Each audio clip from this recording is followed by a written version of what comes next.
This episode of Techzilla is brought to you by Carbonite. Time to get our HD Nation on. Douglas writes in with a question. You mentioned in Thursday's episode of Techzilla that there is no Mac Blu-ray support. That's actually not true anymore. A third-party company has released Blu-ray playback software for OS X called Macgo. The website for that is macbluerayplayer.com. In fact, it would be great if Techzilla would grab an external Blu-ray drive and review the software for those of us who have been waiting for support for ages. Thanks, Douglas. So I wandered off to macbluerayplayer.com, downloaded a copy to my Air. I'll talk about that in a second. It's interesting, right? The software is free for at least 3 months. I got Windows and OS X versions, which kind of surprised me, right? Mac download, PC download. And it's kind of a lot like VLC in the sense that it seems to want to, whoops, wrong link, work with everything. It's not just Blu-rays or DVDs. Like video CD, MOV, MKV files, AVIs, FLV, WMV, MP4, MPEG, and on and on and on and on and on. So you're going to need to add a Blu-ray drive if you want to play Blu-rays with your Mac, which is easy if you've got a desktop, not so easy if you've got basically a notebook and need an external drive. Plex Store makes a fantastic bunch of Blu-ray disc writers and readers, or you can get old school with this giant beast that I have back here, which is a 5¼ drive enclosure with a big old light-on drive inside of it. I'm afraid to move it too much because this thing has been suffering a lot lately with USB cable issues, but it was kind of weird.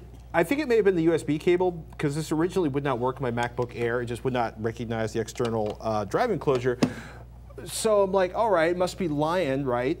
Fail. So no, actually you're not hosed. If you have a giant collection of ripped Blu-ray discs on your server or your notebook like Robert Heron does, you can actually play the ISO files with the Mac Blu-ray Player. He's a pirate? No, he owns every single one of those discs. Oh, he just ripped them himself? Including at least 4 copies of the Big Lebowski, which we'll get into later. But the it's kind of really easy software. This is the Mac Blu-ray Player, and it's kind of funny because it was telling me like you should have an external Blu-ray drive with a USB connection above 2.0, which kind of freaked me out because you're not going to get USB 3.0 without using an adapter card. So I plugged in USB 2.0 on Serafina's notebook, which I'm running right now, and magically, this is the part where I've magically ruined it probably by moving it. Somewhere down here, oh look at that, it's the Big Lebowski, and I'm going to choose that. And of course, it's Blu-ray, so it takes forever.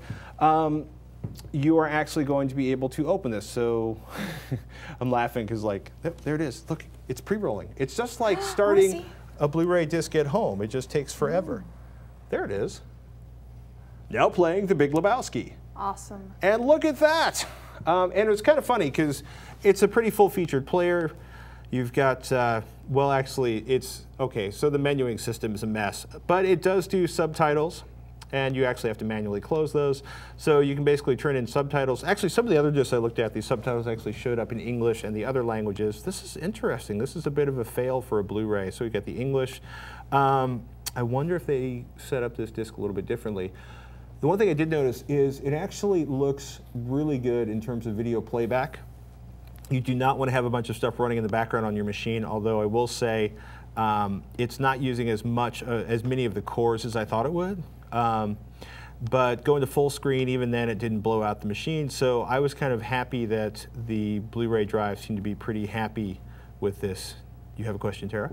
I do not have a question. I'm just admiring your Blu-ray usage. I'm actually trying to remember Command F. How much does external Blu-ray driver run you these days? The drives are anywhere up to like $100 to $200 depending on who's making them. Like this, in this case, it was like a $40 Blu-ray drive and a $40 enclosure. But this is like a big, ugly enclosure. This is like fine for using at home, but probably not something you want to try to stuff into. Yeah, you don't want to like take that on an airplane with you. The Plex stores are actually pretty cheap by comparison.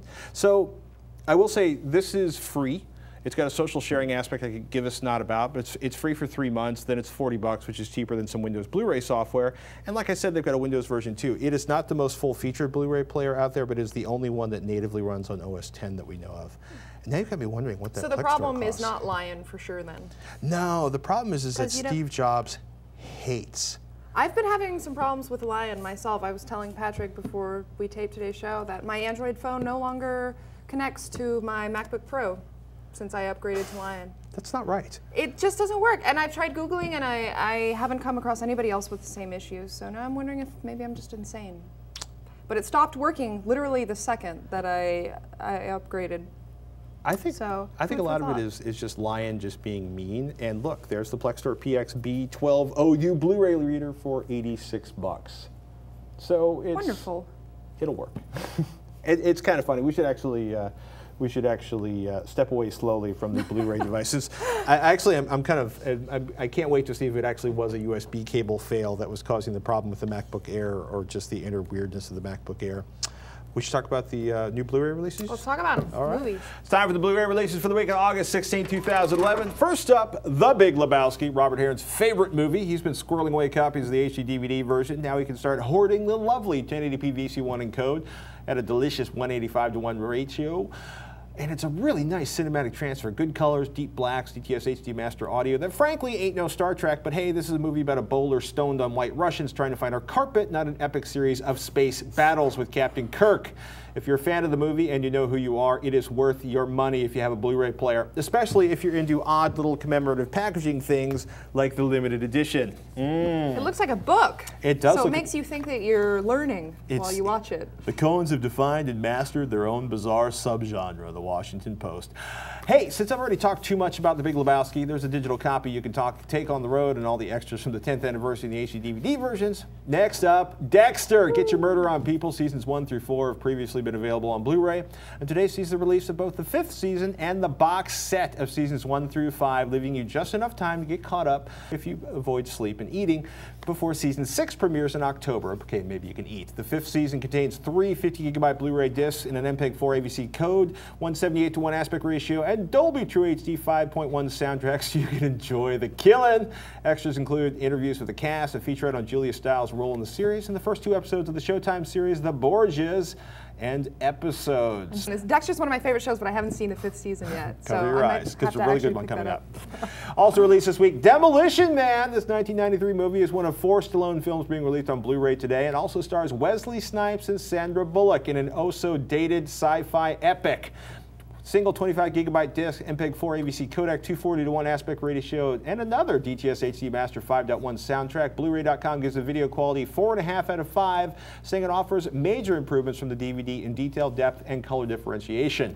Unfortunately, there are no new special features here, only the audio commentary with director Marco Brambilla and producer Joel Silver. Although, frankly, I think the movie stands on its own without extras. It is a timeless classic of really poor projection of what the future is going to be like. As always, check our show notes at TechZilla.com or ACNation.tv for links to the rest of this week's Blu-ray releases. All right, it's time to thank one of our sponsors, Carbonite.com. Computer disasters, they eventually happen to everyone. Whether your computer crashes, gets infected with a virus, dropped, stolen, burned in a fire, destroyed in a riot, whatever. It is a bad thing. But if you got Carbonite Online Backup before your disaster, no need to worry, because your files are going to be backed up automatically and safely off-site, somewhere where the disaster has not happened, and it's super easy to get them back. Plus, you get anytime, anywhere access to your backed up files from any computer or on your smartphone or iPad with a free Carbonite app.